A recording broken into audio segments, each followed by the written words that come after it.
अस्सलाम वालेकुम वरहमतुल्लाहि वबरकातुहू। लाखों करोड़ों दरूदो सलाम हो हज़रत मोहम्मद मुस्तफ़ा सल्लल्लाहु अलैहि वसल्लम पर और आले मोहम्मद पर। दोस्तों, मैं शमशाद कादरी।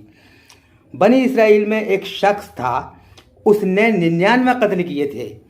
99 कत्ल करने के बाद वो एक दिन एक आदमी से बोला कि मैंने 99 कत्ल कर दिए हैं, क्या अल्लाह ताला मेरी तौबा कबूल कर लेगा?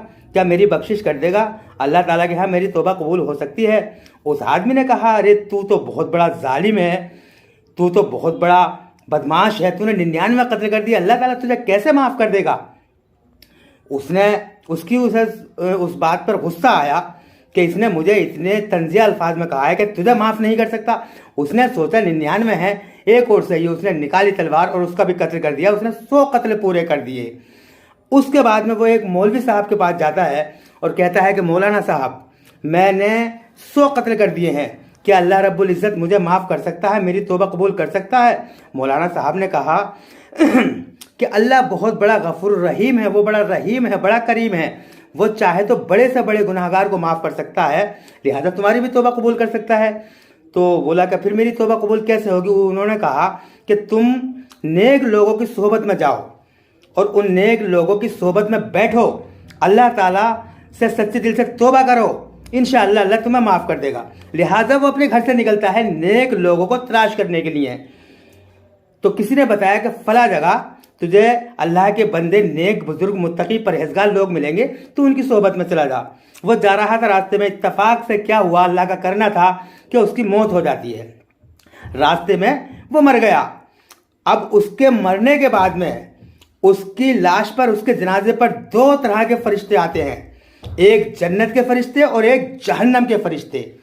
जन्नत वाले उसको अपने साथ ले जाना चाहते हैं और जहन्नम वाले यानी दोज़ख वाले अपने साथ ले जाना चाहते हैं। इसी बात में अल्लाह ताला का हुक्म हुआ उन फरिश्तों के लिए कि एक काम करो, इसकी जो है तुम दूरी नाप लो।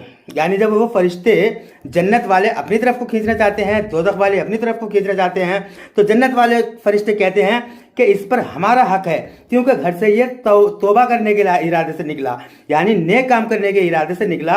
जहन्नम वाले कहते हैं कि अभी इसने तौबा की नहीं थी, तौबा करने निकला ही तो था, लेकिन तौबा की नहीं है, इसलिए इस पर हमारा हक है।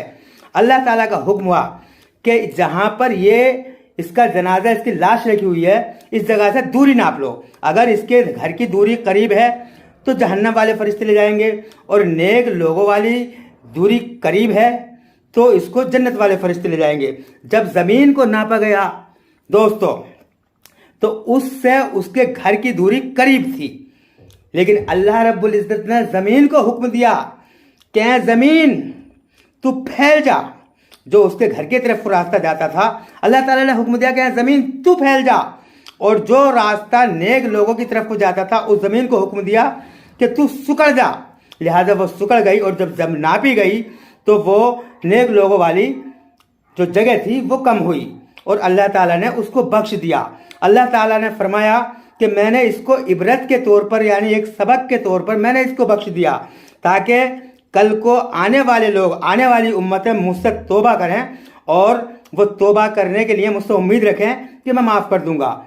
तो दोस्तों, हमें चाहिए कि अगर हमने गुनाह किए हैं तो हम अल्लाह रब्बुल इज़्ज़त की बारगाह में सच्चे दिल से तौबा कर लें तो अल्लाह ताला हमें माफ़ कर देगा।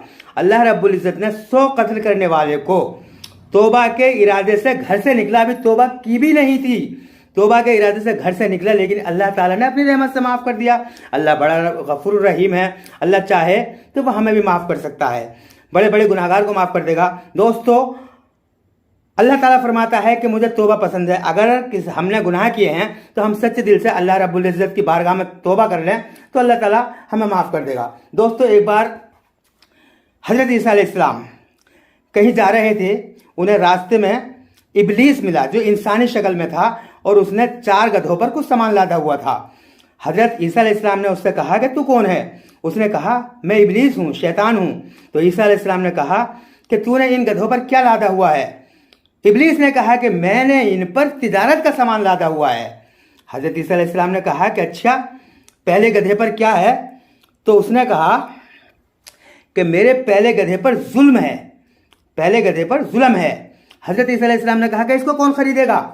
इबलीस ने कहा कि इसको बादशाह लोग खरीदेंगे, बादशाह। दोस्तों यही होता है कि बादशाह जुल्म करते हैं।